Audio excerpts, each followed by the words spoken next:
ಸಂವಿಧಾನ ದಿನಾಚರಣೆ ಅಂಗವಾಗಿ ರಾಮನಗರದಲ್ಲಿ ಆಯೋಜಿಸಿದ್ದ ಸಂವಿಧಾನ ದಿನ ಕಾರ್ಯಾಗಾರಕ್ಕೆ ನ್ಯಾಯಾಧೀಶ ಎಂಎಚ್ ಅಣ್ಣಯ್ಯ ಚಾಲನೆ ನೀಡಿದರು.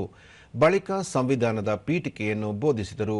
ಇದೇ ವೇಳೆ ವಿವಿಧ ಸ್ಪರ್ಧೆಗಳಲ್ಲಿ ವಿಜೇತರಾದ ವಿದ್ಯಾರ್ಥಿಗಳಿಗೆ ಬಹುಮಾನ ವಿತರಿಸಿದರು.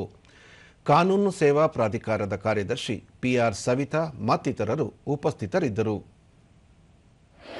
ರಾಜ್ಯ ನಿರ್ದೇಶನ ತತ್ವಗಳು ಹಾಗೆಯೇ ನಮ್ಮ ಸಂವಿಧಾನದಲ್ಲಿ ಇರತಕ್ಕಂಥ ವಿಧಿಗಳು ಯಾವ ರೀತಿಯ ಮಹತ್ವವನ್ನ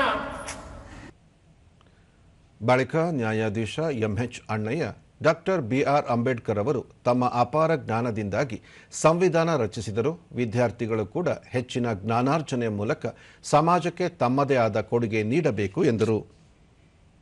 ಯಾವುದೇ ಒಬ್ಬ ಪ್ರಜೆ ಮೂಲಭೂತ ಹಕ್ಕು ಉಲ್ಲಂಘನೆ ಆಗಿದ್ದಂತ ಸಂದರ್ಭದಲ್ಲಿ ಆತ ನೇರವಾಗಿ ಸುಪ್ರೀಂ ಕೋರ್ಟಿಗೆ ಹೋಗಿ ಕೇಸ್ ಹಾಕ್ತಕ್ಕಂಥ ಅವಕಾಶ ಈ ಸಂವಿಧಾನದಲ್ಲಿದೆ.